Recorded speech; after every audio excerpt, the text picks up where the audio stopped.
Rebirth of my enemy episode 15। अब तुम्हारे लिए कुछ चाहिए बनाने के लिए तो सोचा मैं खुद ही ट्राई कर लूं। आखिर स्वीट हार्ट मेरे लिए सबसे ज्यादा स्पेशल है और स्पेशल के लिए कुछ तो स्पेशल बनाना जरूरी है। पर तुमने मुझे हैरान कर दिया अपने हाथों का वो स्पेशल खाना खिलाकर। फिलहाल तो हम ये सब बाद में डिसाइड कर लेंगे, अभी हमें जाना चाहिए। कोई है जिसकी बेसब्रियां बढ़ती जा रही है। कहते कहते वो उसकी आंखों में देखने लगता है और वैसे ही उसका हाथ पकड़कर अपने साथ ले जाने लगता है।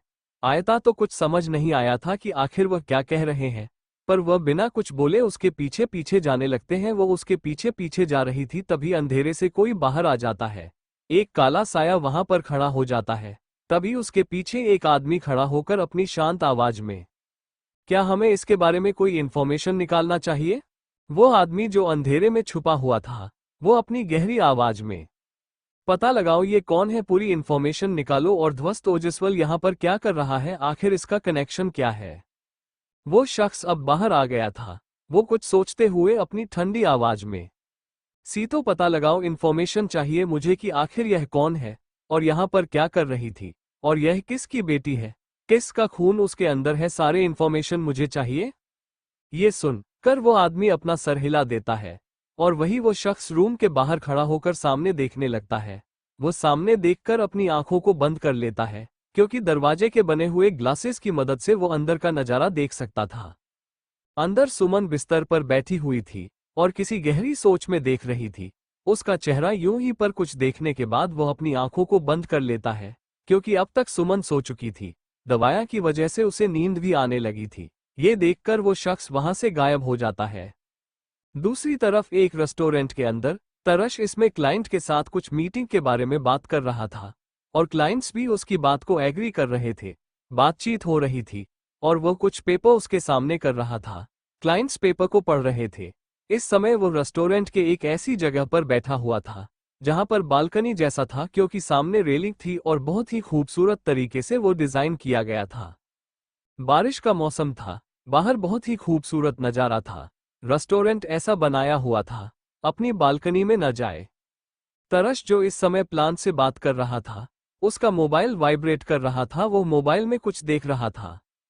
तभी उसे क्लाइंट की बहन जो उसे बड़े अजीब तरह से देखे जा रही थी, वो उसे देखकर मुस्कुराते हुए, सीवे से मिस्टर ओजस्वल क्या जान सकते हो कि आपकी जिंदगी में ऐसा कोई है जो आपके बेहद नजदीक है।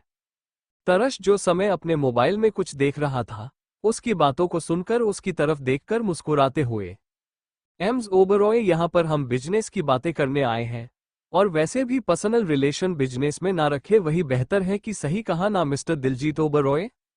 दिलजीत यह सुनकर अपने होठों पर एक मुस्कुराहट लिए उसे देखते हुए अपनी बहन के हाथों पर अपना हाथ रखकर, सीपा कभी कभी बिजनेस भी पर्सनल रिलेशन में बदल ही जाता है।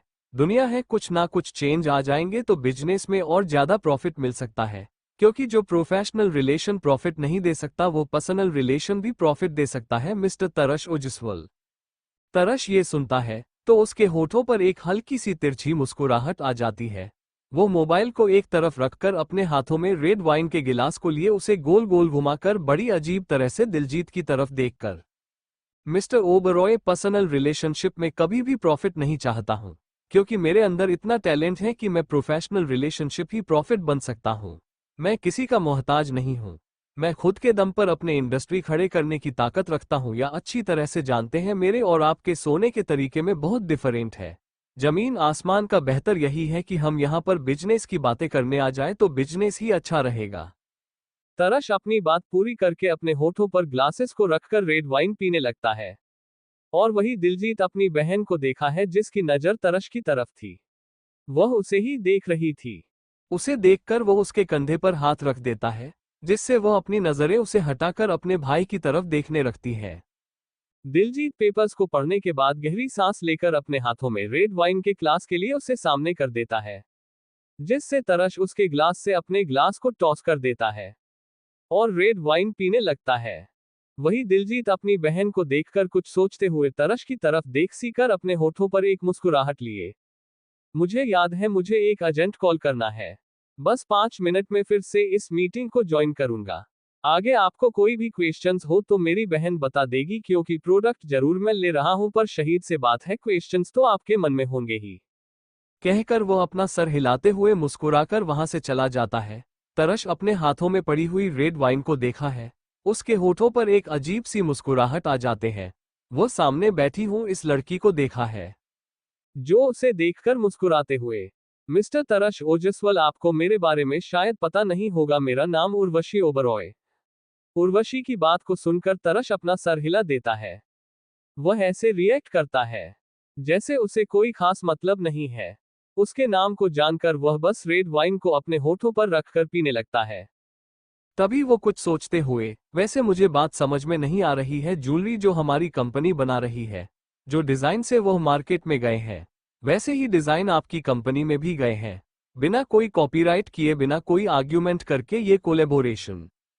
कहते हुए वो उसकी आंखों में देखने लगता है। उर्वशी यह सुनकर अपने होठों पर एक मुस्कुराहट लिए, मिस्टर तरश, आपको पता है कि बिजनेस इंडस्ट्री में किसका सिक्का चलता है? जिसने अपने हाथों में बिजनेस इंडस्ट्री को पढ़ा है, जिसकी उंगलियों पर बड़े बड़े बिजनेसमैन नाचते हैं, वहां हम जैसे लोग क्या कर सकते हैं?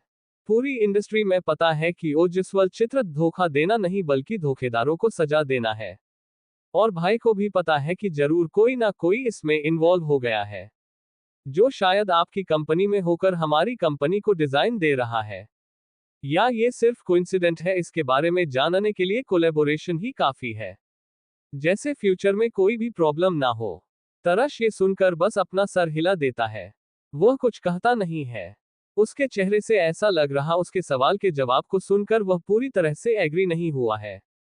कुछ पर यूं ही उसकी आंखों में देखा है, फिर अपनी नजर तिरछी करके बाहर देखने लगता है, जहां बारिश अब बहुत ही ज्यादा तेजी से बढ़ने लगी थी। वह उसे देखकर अपनी आंखों को बंद कर लेता है।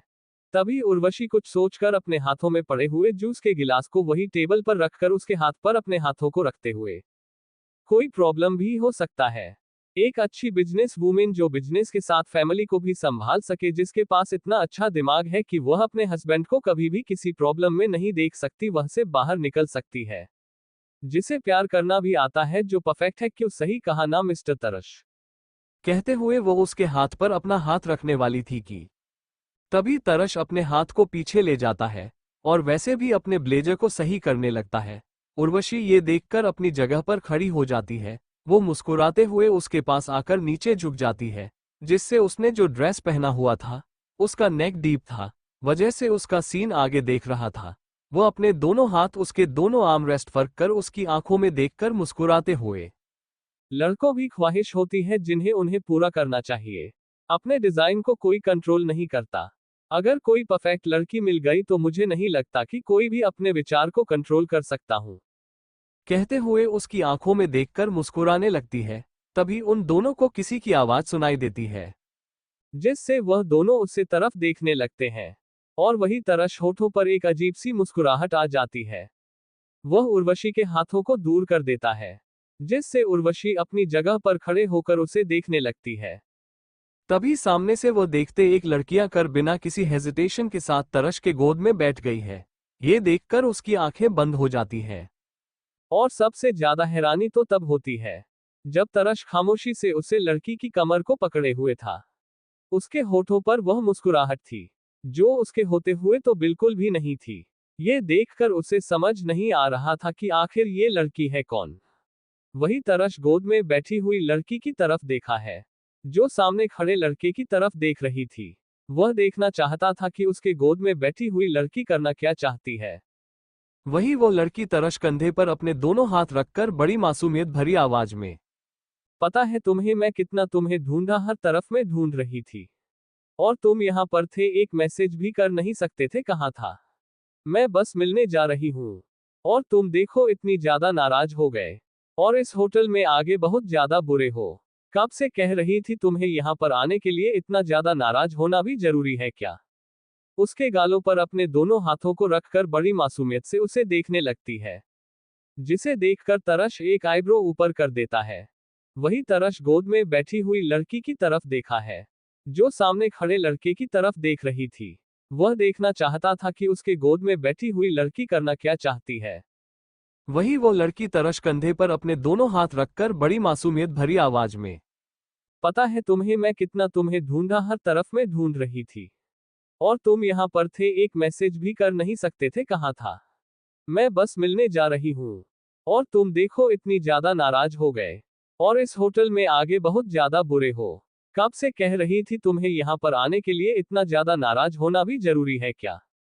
उसके गालों पर अपने दोनों हाथों को रखकर बड़ी मासूमियत से उसे देखने लगती है, जिसे देखकर तरश एक आईब्रो ऊपर कर देता है। तरश उसे लड़की के रिएक्शंस को देख रहा था। तभी वो लड़की बड़ी मासूमियत से, क्या हुआ, इतनी बात भी दो ना कि तुम मेरा बॉयफ्रेंड हो। पता है मुझे तुम इतना ज्यादा नाराज हो। आखिर मेरे पापा ने शादी यह सब कुछ करवाने पर कह रही हूँ, अब देखो क्या हो रहा है कि तुम मेरे बॉयफ्रेंड हो। कब से बता रही हो? इस सुनी नहीं जा रहा है कि मेरा बॉयफ्रेंड है। तैयारी नहीं है, ऐसा लग रहा है जिसे झूठ कह रही हूँ। झूठ कहाँ है क्या? लड़की उसके कंधे पर अपने दोनों हाथों को रखो उसे गले लगा लेती है। वह वैसे ही उसे गले लगाकर उसकी कानों में अपनी धीमी आवाज में, अपनी लगभग रोने वाली आवाज में, पता है इस समय तुम बहुत ज्यादा नाराज हो क्या? और गुस्सा तो तुम्हें हद से ज्यादा आ रहा है। लेकिन मेरी वजह से तुम्हें ये सब हैंडल करना पड़ रहा है। तुम्हारी बिजनेस मीटिंग है, पर मेरे पास कोई ऑप्शन नहीं है, मेरा फ्यूचर है। तुमने मेरी पहले भी मदद की थी, और अब प्लीज थोड़ी सी मदद कर लो, क्योंकि यह इंसान हाथ क्या सब कुछ धोखे मेरे पीछे पड़ा हुआ है। कितनी बार इसे ना कहा है, पर यह है जो पागलों की तरह मेरी शादी करना चाहता है। और ऊपर से मेरी फैमिली इसके साथ मेरी शादी करवा रही है। और मैं इसके साथ बिल्कुल भी देना नहीं चाहती हूँ। भगवान के लिए कुछ ऐसा कर दो जिससे यह मेरा पीछा छोड़ दे। पक्का तुम्हें जो चाहिए वह मैं दे दूंगी। कहते हुए बड़ी मासूमियत से उसे देखने लगते हैं। और वही उसकी मासूम भरा चेहरा देख तरश गहरी सांस लेता है। तभी वह लड़का जो कब से ये सब देख रहा था, वह हैरानी भरी आवाज में, अपूर्व ये क्या बदतमीजी है, मैं तुम्हारा होने वाला पति हूँ। और बॉयफ्रेंड की जगह नहीं होती है जिंदगी में, तुम जानती हो ना। एक बार अगर तुम्हारी फैमिली ने तुम्हारी शादी फिक्स कर दी है तो तुम्हें मुझसे ही शादी करनी है। और अगर ये तुमसे इतना ही प्यार करता तो तुम्हारी फैमिली के पास जाकर बताता ना कि ऐसे किसी लड़की के साथ रहता। अपूर्व ये सुनकर परेशान होने लगती है। वह परेशानी भरी आवाज में, तुम्हें इससे क्या प्रॉब्लम है? वह गुस्सा है इसके लिए कर रहा है, और वैसे भी तुमने क्या मेरे गले में मंगलसूत्र नहीं डाला है? जो ऐसे मुझ पर अजीब से बातें कर रहे हो? पहले ही कह रही हूं मुझे यह नहीं होगा। मैं तो शादी तक करना नहीं चाहती हूँ। तुमसे मैंने पहले भी कहा था। मेरा बॉयफ्रेंड है, पीछा छोड़ दो। पर क्यों मेरे पीछे पड़े हो? देखो मेरी अच्छी कैसे जिंदगी को तुम क्यों नजर लग रहे हो? मेरा इतना अच्छा बॉयफ्रेंड है, देखो तभी तुमसे ज्यादा बेटर है। इसे कोई प्रॉब्लम नहीं है, तुम्हारे तरह उसकी छोटे थिंकिंग नहीं है। ऐसे कपड़े मत पहनो, वैसे मत रहो, यह मत करो, किसी लड़की के साथ बात ना करो। और ये देखो ये कितना ज्यादा प्यार है। थोड़ा गुस्सा क्या हो गए, यहाँ पर चला आ गया और इसने मुझे तुम्हारे साथ बात करने में दे दिया। इसका इतना बड़ा दिल है और तुम्हारी तरह छोटी सोच नहीं है। मेरा पीछा छोड़ दो, नहीं तो मेरा बॉयफ्रेंड अभी के अभी तुम्हें मारना शुरू कर देगा। कहकर वो मासूमियत से अपनी आंखें बड़ी बड़ी करके तरश तरफ देखने लगते हैं, जो उसे देखकर मुस्कुराते हुए उसकी कमर को सहलाकर अपनी गर्दन को तिरछी करके बड़ी अजीब तरह से, तुम्हें लगता है अपनी जिंदगी से प्यार नहीं है, जो तुम मेरी फ्यूचर वाइफ के बारे में ऐसी बात कर रहे हो? मैं हैंडल कर लूंगा, तुम्हें मेरे बारे में सोने की जरूरत नहीं है। आइंदा से अगर मुझे ये पता चला कि तुम मेरी फ्यूचर वाइफ के साथ नजर आए हो तो याद रखना तुम्हारे लिए बहुत बुरा होगा। क्या तुम चाहते हो ओजस्वल साथ कोई दुश्मनी करना? ओजस्वाल ये सरनेम ही सुनने के लिए काफी था। उसे लड़के के उसके तो हाथ पैर कांपने लगे थे। वह हैरानी भरी नजरों से उसे देखने लगता है, जो बड़ी अजीब तरह से मुस्कुराते हुए, गूगल पर सर्च करना, मेरा चेहरा तुम्हें देखा जाएगा। अब यहां से निकल जाओ, इससे पहले कि तुम्हारी फैमिली के पास तुम्हारी डेड बॉडी भी ना मिले। अपूर्व उसकी इतनी अजीब और भयानक धमकी को सुनकर अपनी आंखें बड़ी बड़ी कर लेती है। मासूमियत से वह लड़का भी वहां से जा चुका था। उसके जाते ही वह गहरी सांस लेकर अपने होठों पर मुस्कुराहट लिए अपनी जगह पर खड़ी होने वाली थी, पर तरश सपना गोद में बैठकर उसके बालों को सहलाकर उसकी आंखों में देखते हुए, क्या हुआ फ्यूचर वाइफ? बहुत ज्यादा अनकंफर्टेबल हो रही हूं, पर बहुत सारे लोग हैं जो हम दोनों कैसे देख रहे हैं। मुझे पता है तुम्हें ये सब पसंद नहीं है। अब मेरी काम भी तो हो चुका है, अब हम दोनों को एक साथ थोड़ा टाइम स्पेंड करना चाहिए। कहकर वह उसके बालों को सहलाकर उसके होठों पर अपने होठों को रख देता है। और यह कुछ सेकंड के लिए था। वह उसके होठों को दूर कर देता है। अपने होठों से पर यह महसूस करके अपूर्वा की पूरी बॉडी में कर्व जैसा उसे महसूस हो रहा था, पहली बार जो उसके साथ यह सब हो रहा था। वह अपनी आंखें हैरानी से बड़ी बड़ी करके तरश तरफ देख रही थी। वह कुछ कहने वाली थी, तभी वहां पर दिलजीत आ जाता है, जिसने ये सब देख लिया था। वहां जाकर अपने होठों पर मुस्कुराहट लिए। आप तो सच में छुपे रुस्तम हो, आपने कभी बताया नहीं कि आपकी गर्लफ्रेंड है। ये सुनकर अपनी नजरें तिरछी करके पीछे देखने लगते हैं। दिलजीत और उर्वशी को देखकर उसे लगता है कि उसने कुछ तो गलत किया है। इसी वजह से वो फिर से तरश की तरफ बड़ी मासूमियत से देखने लगते हैं, जो अपने होठों पर एक मुस्कुराहट लिए उसके बालों को सहलाते हुए उसे खड़ा करता है और खुद अपनी जगह पर खड़ा होकर दिलजीत और उर्वशी की तरफ देखकर बड़ी अजीब तरह से, मुझे मेरी पर्सनल चीजों को दुनिया के सामने लाने का कोई शौक नहीं है। मीटिंग यहाँ पर खत्म हो गए हैं और मुझे लगता है कि आगे के जो भी काम है वो हम ऑफिस में ही डिस्कस कर लेंगे। कहते हुए वो अपूर्वा का हाथ पकड़कर अपने साथ ले जाने लगता है। और वही अपूर्व आपको कुछ समझ नहीं आ रहा था। वह तो यहाँ पर खुद को बचाने के लिए आई थी, पर वह फैंसी तो बड़ी मुसीबत में है। वह दोनों वहां से जा रहे थे, अब तरश ने अपने हाथ को उसके कमर पर रख दिया था और वह उसे अपने साथ ले जा रहा था। पीछे से देखकर ऐसा लग रहा था कि वह दोनों बहुत ही ज्यादा लवी कपल है। उर्वशी ये देखकर दिलजीत की तरफ देखते हुए कुछ सोचकर, भाई ये सब क्या है, आखिर आपने तो कहा था ये सिंगल है, इसकी गर्लफ्रेंड ने और इसके बारे में किसी को भी पता नहीं है। दिलजीत एक गहरी सांस लेकर उर्वशी के कंधे पर हाथ रखकर, गर्लफ्रेंड ये तो है ना बहने, इतना ज्यादा क्यों टेंशन ले रही हूं। तुम जानती तो हो ना ये भाई किसी एक के नहीं हो सकते बड़े, मैं भी उसके साथ शादी नहीं करनी। इसके साथ फैमिली ने डिसाइड किया था, या उसने डिसाइड किया होगा ये तो नहीं पता। तुम्हें तो पता है ना, हानिया कुंडल की बेटी खुशी का ही देख लो, जब गले में मंगलसूत्र और मांग में सिंदूर चला जाता है ना, तभी समझाना चाहिए कि वो उसकी बीवी है, गर्लफ्रेंड से बदल नहीं जाती है। परेशान मत हो, कुछ दिनों की बात है, ये खुद ही उसे छोड़कर चला जाएगा, तब तुम ट्राई कर लेना। अब तो तुम बिजनेस पार्टनर बन गई हो, उसके आना जाना तो होता ही रहेगा। अपने भाई की बात सुनकर उर्वशी बस अपना सर हिला देती है। चेहरे पर उदासी थी, उसने बच्चों की तरह मुंह बनाया हुआ था। वो बस अपना सर हिलाकर एक गहरी सांस लेकर वहां से जाने लगते हैं। वही दिलजीत अपने मोबाइल को निकालकर किसी को कॉल लगता है और वहां से जाने लगता है। वही अपूर्व और तरश लिफ्ट में आ चुके थे, दोनों के बीच खामोशी थी। जब नीचे ग्राउंड फ्लोर पर दोनों ही आते हैं तो अपूर्व वहां से जाने लगते हैं, तभी उसका हाथ पकड़ लेता है तरश। उसे देखकर अपूर्व अपनी आंखों को छोटी छोटी करके, सीएब क्या हुआ, मैं तुम्हारी मदद कर दी, तुमने मेरी मदद कर दी और इसके बाद तुमने मेरे होठों को, कहते हुए वो उसे गुस्से भरी नजरों से देखकर छोटे बच्चों की तरह मुंह बनाते हुए, अब जो भी है ऐसा बराबर है, बेहतर रही है। अब मेरा पीछा छोड़ दो, मुझे जाने दो, मुझे बहुत सारा काम है, मैं बहुत ज्यादा परेशान हूं। कहते हुए वह जाने ही वाली थी कि तभी तरश हाथ पकड़कर अपनी तरफ खींचकर उसके कमर पर अपने दोनों हाथों को रखकर उसकी आंखों में देखते हुए अपनी शांत आवाज में, तुमने बिना परमिशन की मेरी गोद में बैठने की हिम्मत कर दी और ऊपर से मुझे बॉयफ्रेंड कहानी की तुमने हिम्मत, कभी यह भी ना सोचा कि कितने सारे लोग होंगे जिन्हें ये पता चलेगा कि तुम मेरी गर्लफ्रेंड हो, तुम्हें ध्यान नहीं दे रहा होगा, पर वहां मौजूद बहुत सारे लोगों ने तुम्हारी बातों को सुन लिया था। तुम्हारी आईडी चाहे दुनिया के सामने नहीं हो, पर मेरे तो आइडेंटिटी है, और सबसे बुरी बात तो तुमने मेरे क्लाइंट के सामने हो मुझे गोद में बैठने की हिम्मत कर ली। यह जो हुआ है उसकी पनिशमेंट है, उसे मदद कहना नहीं रहते, और मैं तुमसे मदद मांगी भी नहीं थी। कहते हुए वो उसके कमर को पकड़कर अपनी तरफ खींचना लगता है, जिससे अपूर्व के दोनों हाथ उसके कंधे पर चले जाते हैं। कहते हुए वो उसे गुस्से भरी नजरों से देखकर छोटे बच्चों की तरह मुंह बनाते हुए, अब जो भी है ऐसा बराबर है, बेहतर रही है। अब मेरा पीछा छोड़ दो, मुझे जाने दो, मुझे बहुत सारा काम है, मैं बहुत ज्यादा परेशान हूं।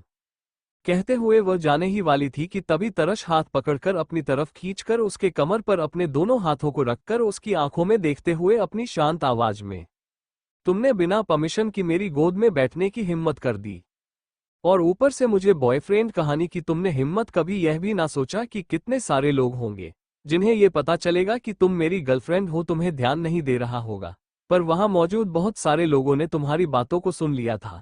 तुम्हारी आईडी चाहे दुनिया के सामने नहीं हो, पर मेरे तो आइडेंटिटी है, और सबसे बुरी बात तो तुमने मेरे क्लाइंट के सामने हो मुझे गोद में बैठने की हिम्मत कर ली। यह जो हुआ है उसकी पनिशमेंट है, उसे मदद कहना नहीं रहते, और मैं तुमसे मदद मांगी भी नहीं थी।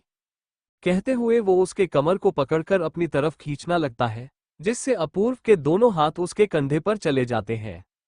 अपूर्व ये सुनकर पूरी तरह से परेशान होने लगती है।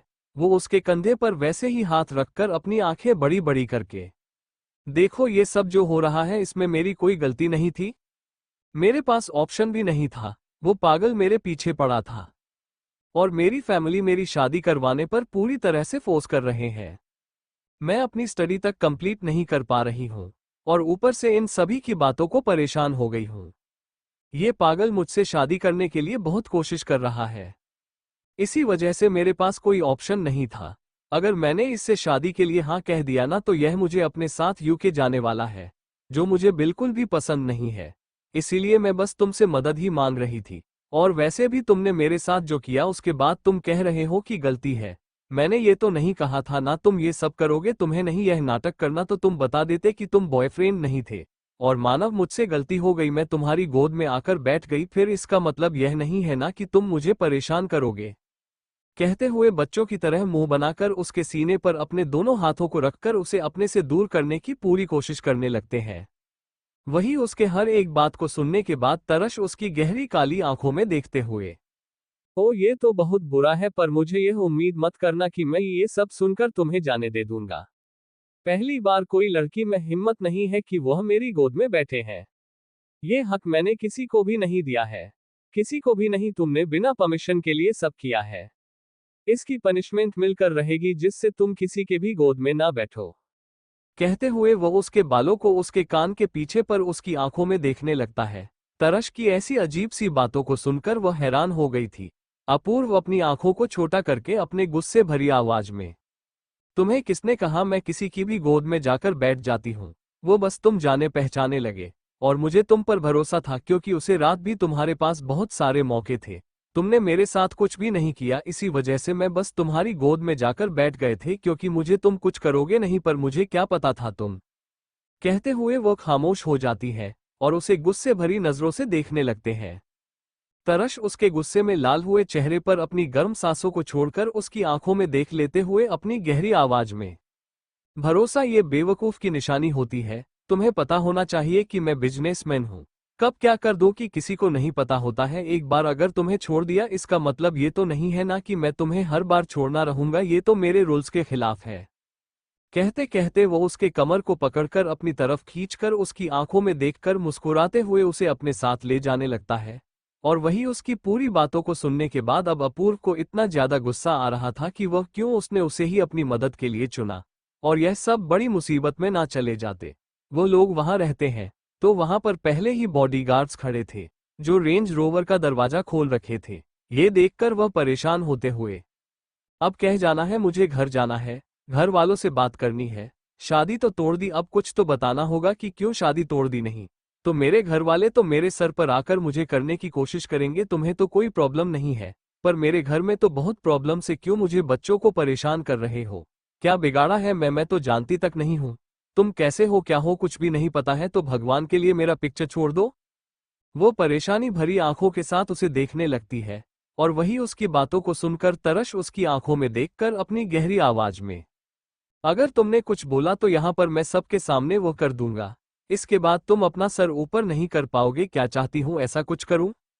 आंखों में वार्निंग भी थी और कुछ था जो बहुत ही ज्यादा भयानक था, और इस समय पूर्वक किसी भी मुसीबत में नहीं आना चाहते थे, जिसकी वजह से वो बस अपना सर हिलाकर बैठ जाती है। अंदर वही उसके साइड में बैठ जाता है तरश और अपनी आंखों को बंद करके गहरी सांस लेकर अपने मोबाइल को निकाल देता है। ड्राइवर रेंज रोवर को वहां से ले जाने लगता है और अपूर्व परेशान सी कुछ सोचते हुए अपने मोबाइल को निकालकर किसी को मैसेज करने लगते हैं।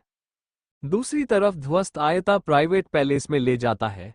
पैलेस में आकर आयता वो पल याद आने लगते हैं जब वो पहली बार यहाँ पर आई थी, जिन्हें याद करके उसे हंसी आने लगते हैं। वो मुस्कुराहा देती है।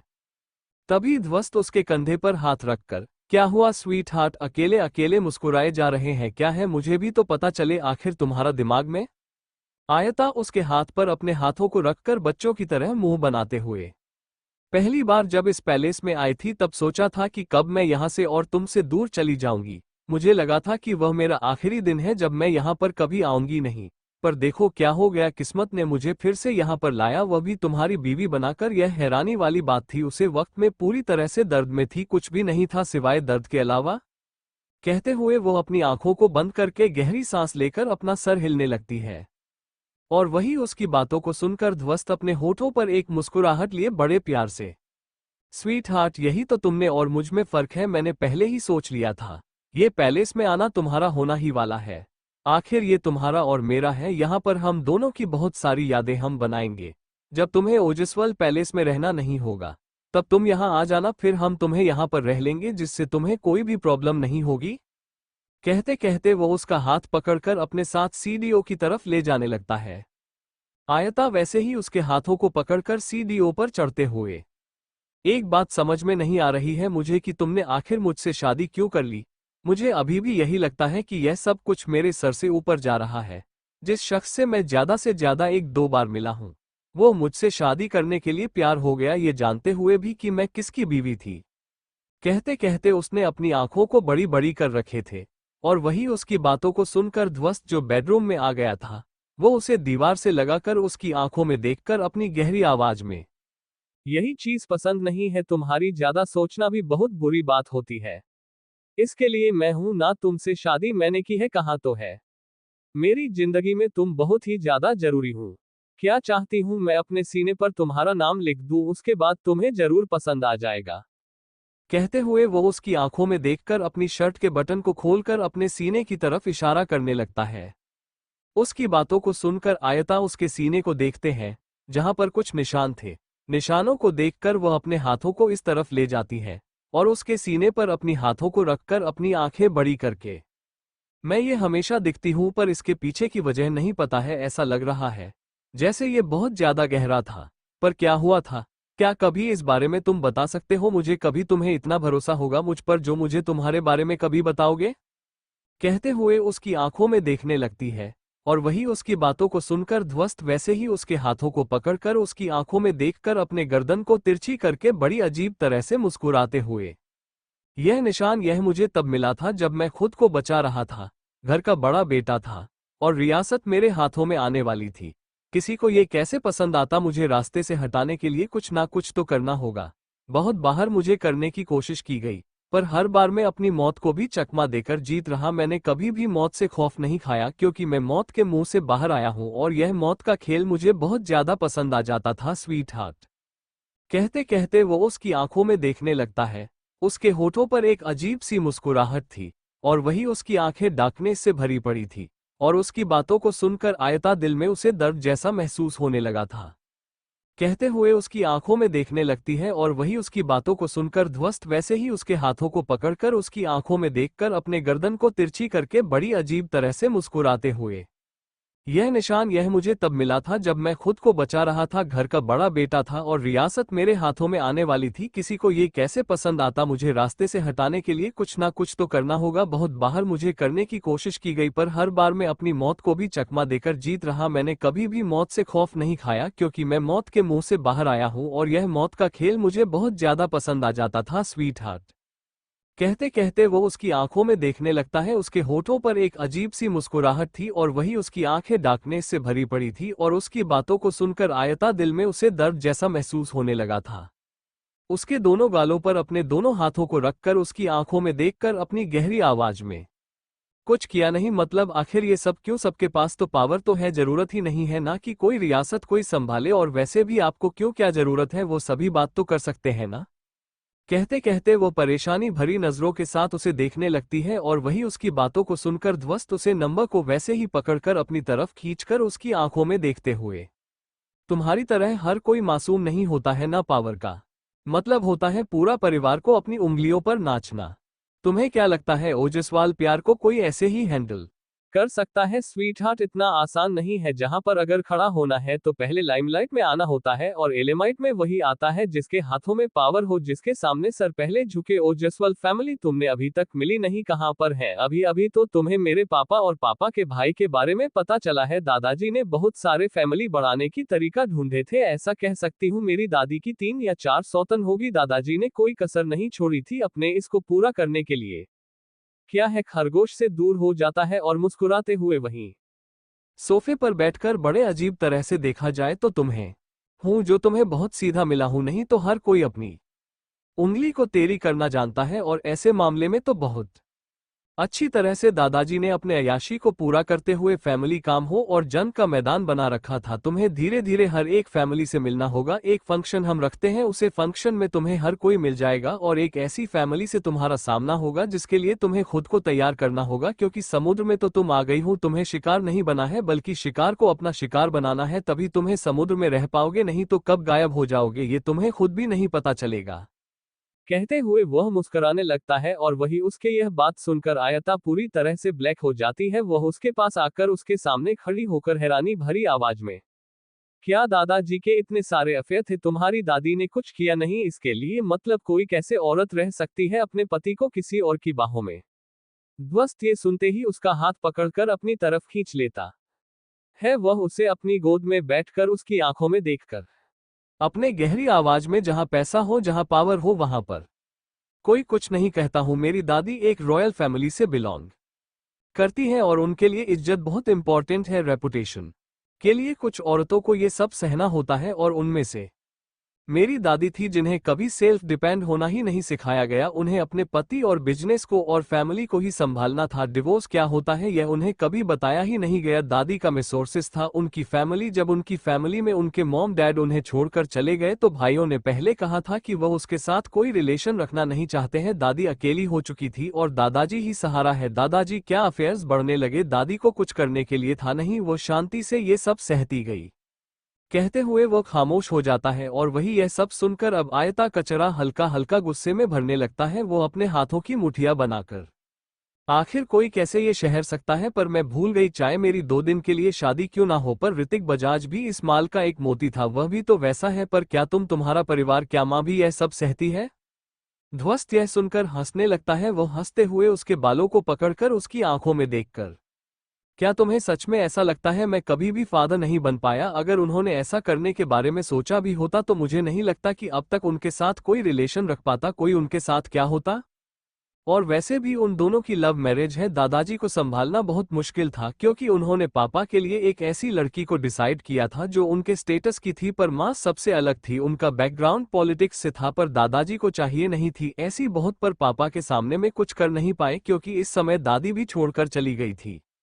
कहते कहते वह खामोश हो जाता है और वही यह सब सुनकर आयता तरह से ब्लैक हो चुकी थी। वह ये सब सुनकर परेशान भी हो गई थी। वह हैरानी भरी आवाज में, मतलब आंखें ये सब की, यह इसके पीछे तुम्हारे दादाजी कहाँ थे? इतने सारे फैमिली क्यों? समझ नहीं आता है क्या? अगर बीवी है तो किसी और के पास जाने का क्या मतलब है? कौन सा सुकून मिलने वाला है एक औरत को धोखा देने में? मुझे तो नफरत होती है ऐसे लोगों से। तू कैसे किसी को धोखा दे सकते हैं? कहते हुए उसके चेहरे पर एक नफरत दिखने लगी थी और वही उसकी बातों को सुनकर ध्वस्त लगता है। वो हंसते हुए उसकी आंखों में देखते हुए कुछ सोचकर, सच में तुम्हें ऐसा लगता है जो धोखा देते हैं वो नफरत के काबिल होते हैं? आयता उसकी बातों को सुनकर उसकी आंखों में देखकर अपनी तुझे भरी आवाज में, जरूर जो धोखा है देता है वो इंसान ही क्यों है? मतलब इंसान भी नहीं है जो तुमसे प्यार करता है, जो तुम्हारे लिए सब कुछ सैक्रिफिस करने को तैयार है? तुम अगर उसे ही धोखा दे रहे हो तो इसका मतलब धोखेबाज है जो किसी का नहीं हो सकता।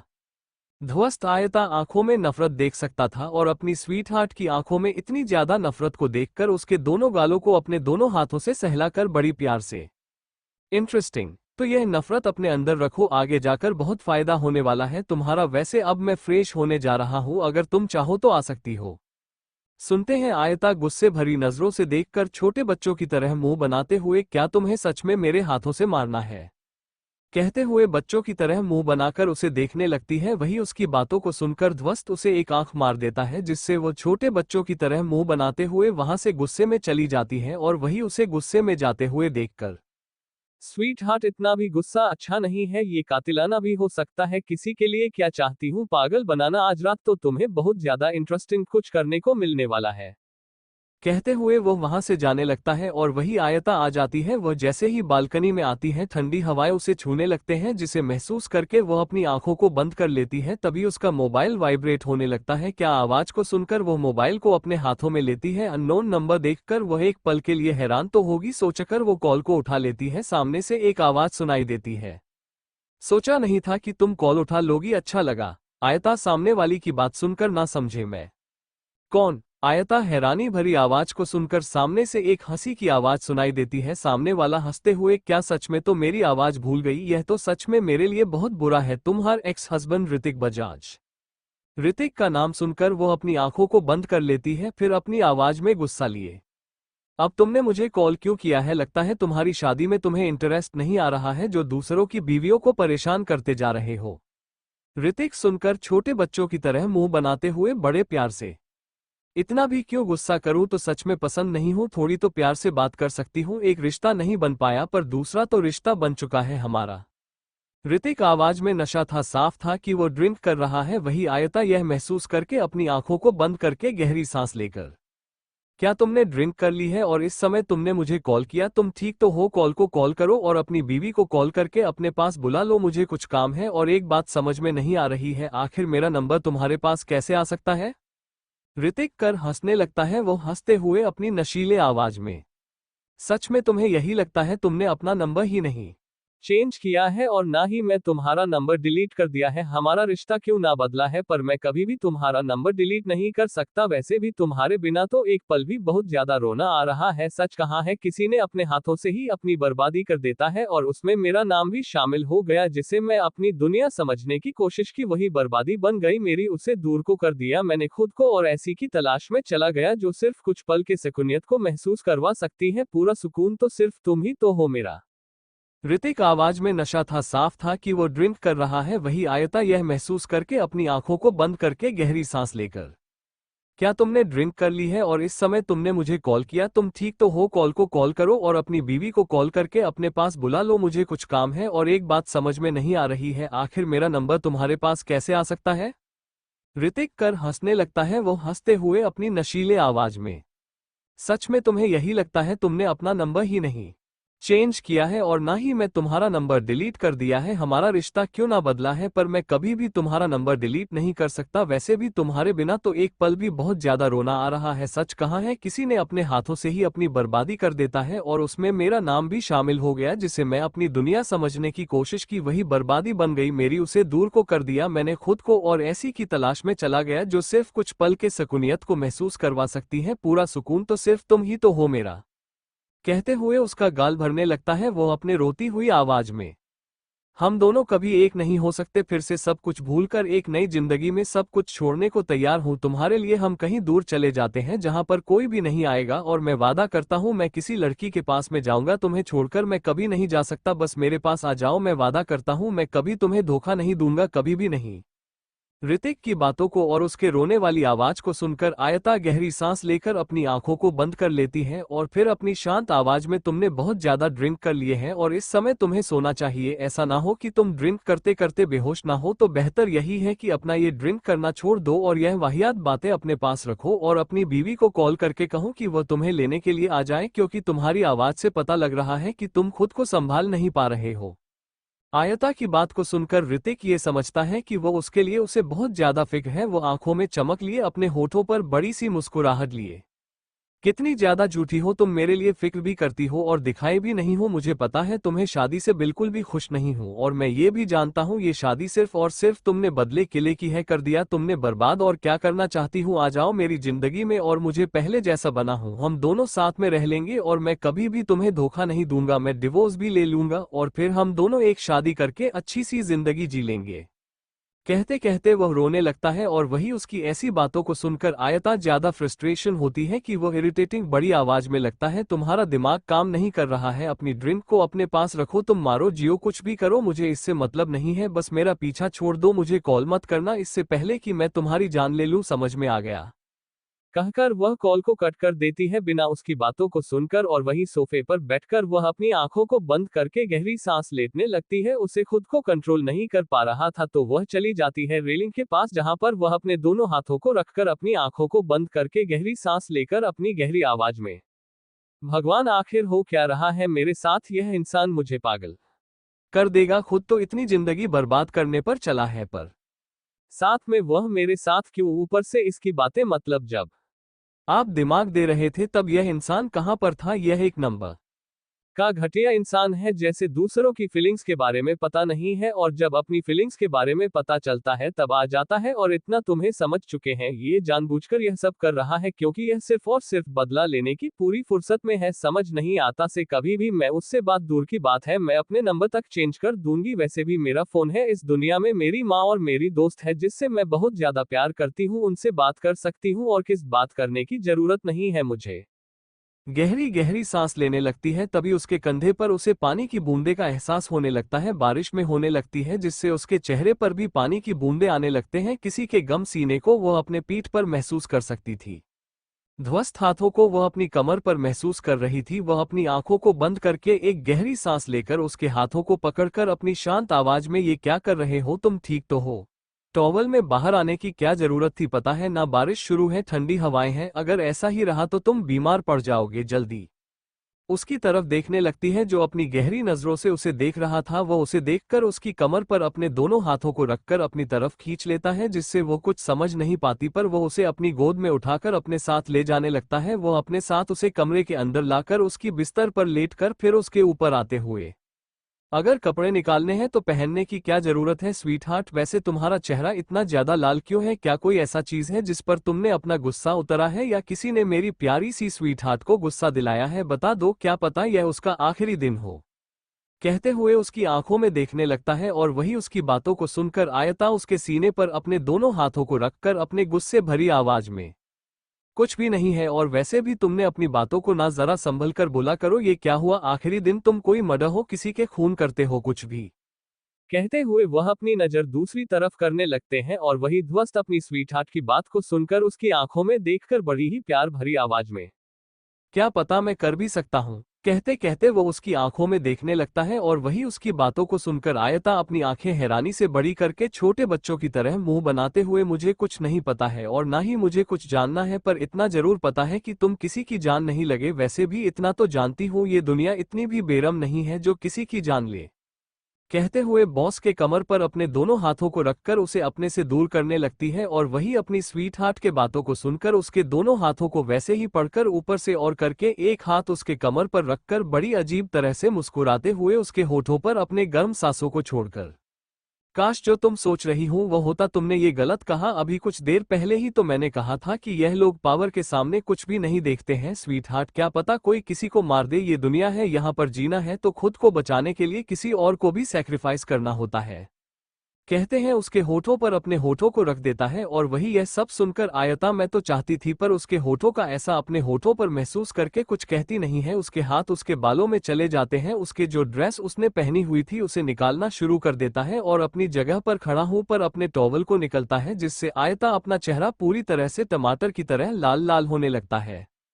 वह अपनी नज़र इधर उधर करने लगते हैं, उसके दिल की धड़कनें बढ़ने लगती हैं, उसे अलग ही बेचैनी होना रही थी। चेहरा हल्का हल्का टमाटर की तरह लाल लाल होता जा रहा था। उसने अपनी नज़र दूसरी तरफ कर रखी थी और वही उसके चेहरे को ऐसे देखकर ध्वस्त उसके होठों पर एक अजीब सी मुस्कुराहट आ जाते हैं। उसके ऊपर जाकर उसके दोनों पैरों को अलग करके उसके पैरों को सहलाते हैं, वो उसकी गहरी काली आंखों में देखकर, तुम जब भी शर्माती हो ना कातिलाना अंदाज सामने लाने लगती हूँ। तुम्हारा ये लाल हुआ चेहरा और ऊपर से तुम्हारी आंखें कितना दीवाना बनाओगी, मुझे पता है ये पागल कुछ भी कर सकता है तुम्हारे लिए, कुछ भी।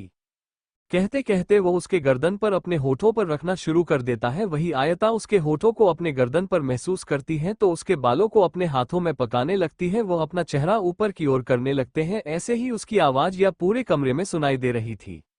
ध्वस्त उसकी आवाज को सुनकर पूरी तरह से पागल होता जा रहा था। बाहर बारिश थी, ठंड का मौसम था, पर अंदर पूरी तरह दोनों पसीने में लटपट थे। उनके ऊपर जो ब्लैंकेट भी थी वह भी पूरी तरह से पसीने में भीग चुके थे। आवाज से पूरे कमरे में गूंज रही थी। देखते ही देखते 2-3 घंटे दांत वो दोनों अलग हो जाते हैं। जब आयता अपने ऊपर से ध्वस्त को साइड में लेते हुए महसूस करती है तो वह गहरी गहरी सांस लेने लगती है। उसका पूरा चेहरा पसीने में भरने लगा था, उसका पूरा शरीर यहाँ तक दर्द कर रहा था। इस हालत में नहीं थी कि वह अपनी आंखें खोलकर ध्वस्त की तरफ देखे, वो बल्कि अपनी आंखों को बंद करके गहरी गहरी सांस से लेने लगती है। Thank you for listening. मुझे उम्मीद है आपको ये स्टोरी पसंद आई होगी। अगर आपको पसंद आए है तो प्लीज़ लाइक और कमेंट करना ना भूलें और मोर स्टोरीज के लिए सब्सक्राइब करें। मिलते हैं नेक्स्ट वीडियो में।